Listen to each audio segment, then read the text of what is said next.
When Charles woke up in the dead of the night, the beautiful girl he had just slept with was no longer lying beside him. He stretched his hand to touch her, but instead of soft skin, his fingers brushed against something cold and rough. He opened his eyes slowly, thinking she had only moved. But what he saw made his blood freeze. Coiled on the bed, right where she had been lying, was a giant snake, its dark scales covered in strange markings. Those markings, they were the same tattoos that had once decorated Olivia's body. The tattoos he admired so much when he first met her were now alive, moving, and carved into the body of a creature that stared at him with glowing eyes. Charles could not breathe. He could not scream. He could only watch as the snake hissed, its tongue flickering, its scales shifting with the designs that had once seemed like art. But how did this happen? Let me take you back. Charles was a young man full of charm. Handsome, well-dressed, and confident. He carried himself like the world belonged to him. He came from a respected family in the village, but spent most of his time in the city, chasing pleasure. People admired him, but everyone knew his weakness. Charles loved women. He could never resist a pretty face, never say no to beauty.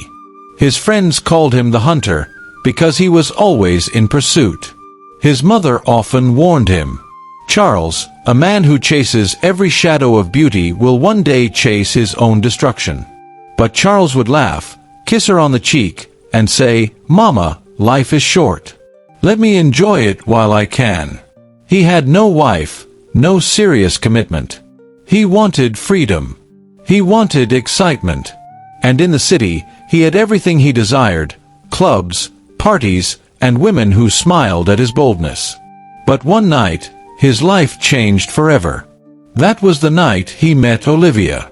It was at a popular nightclub. Music thumped, lights flashed, and the room was alive with laughter and noise. But the moment Charles saw her, everything else faded. Olivia. She was breathtaking. Her eyes were sharp, her smile was mysterious, and her body was covered in tattoos, patterns that ran across her arms, down her back, curling across her legs. They weren't the usual tattoos people wore. These were different, filled with symbols Charles didn't recognize. While others looked at her cautiously, Charles was fascinated. He told himself that no woman was beyond his reach, and if he could win Olivia, it would prove that his charm never failed. He approached her boldly, introducing himself with his usual confidence. To his surprise, she smiled. She didn't say much, but her presence was enough.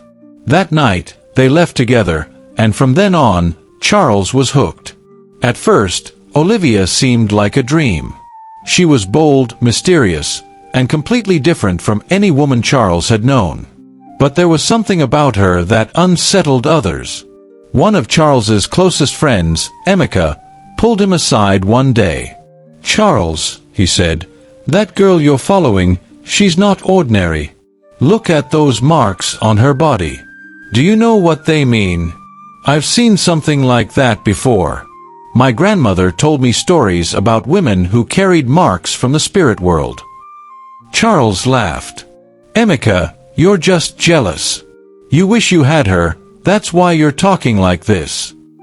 But Emeka was serious. "I'm warning you, my brother. Not every beauty is safe. Be careful before you get yourself into trouble." Charles ignored him. A week later, his mother called him from the village. She sounded worried. She told him she had dreamt of him walking into a dark forest, following a woman with tattoos that glowed like fire. She begged him to be careful, to stay away from women he didn't fully know. Charles promised her he was fine. But in his heart, he could not let Olivia go. The more time Charles spent with Olivia, the stranger things became. Some mornings, he woke up weak, as though his energy had been drained.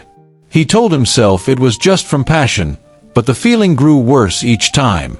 Other times, when Olivia slept beside him, he thought he saw her tattoos moving. At first, he blamed his imagination. But one night, he was certain. The tattoos shifted, curling and glowing faintly as though alive. Terrified, he shook her awake. "Olivia, what's happening to you?" She opened her eyes slowly, smiled, and touched his face. "Charles," she whispered, "you worry too much. These marks are a part of me. You don't need to fear them." But the way she said it, the way her eyes glistened, it left Charles uneasy. Another day, while passing through a market, an old herbalist stopped him. The man stared at him strangely and asked, "Young man, who are you keeping company with? I see shadows clinging to your body. Not every tattoo is decoration. Some are chains that bind souls." Charles grew angry and walked away, but his heart was no longer at peace. One evening, Olivia invited him to a secluded lodge on the edge of town. She said she wanted them to be alone, away from the noise of the city. Charles agreed eagerly. The place was quiet, surrounded by trees, with no one nearby. It felt like stepping into another world. That night, after they were together, Charles noticed it again, the tattoos. They glowed faintly, then brighter, the symbols twisting and shifting on her skin. He sat up, fear in his chest. "Olivia, what's happening to you?" She turned to him slowly. And then she smiled, but this time, it was not the smile of the woman he knew. Her body began to change. The tattoos stretched, moving across her skin as her form shifted. Her legs fused together. Her arms melted into her sides. Her face reshaped. Before his eyes, Olivia transformed into a giant serpent, her entire body covered in the tattoos that once seemed so beautiful. Charles was frozen in terror. The snake lifted its head, staring at him with glowing eyes. The tattoos slithered across its scales, alive and moving. It hissed, and in that moment, Charles realized the truth. The warnings had all been real. He had ignored every voice, every sign, and now, he was face to face with the consequence of his desire. The snake coiled around him. He struggled, but his strength was gone. The next morning, villagers passing near the lodge found Charles lying outside, barely breathing. He was weak, his body covered in strange scars that looked like tattoos burned into his flesh. They carried him home. When he recovered, he told his story. Some believed him. Others thought he had gone mad. But no one could explain the scars on his body. From that day, Charles was never the same. He no longer chased after women recklessly.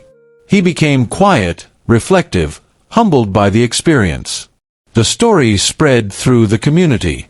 Parents told their children, "Remember Charles, who chased beauty without wisdom. Not every tattoo is art. Some are chains of the spirit world." My friend, this story reminds us that not every beauty is meant to be pursued, and not every warning should be ignored. Desire can blind us, and when we refuse wisdom, we open doors to dangers we do not understand. Tell me, if you were in Charles's place, would you have listened to his mother? Do you believe tattoos can carry spiritual meanings? Share your thoughts in the comments below.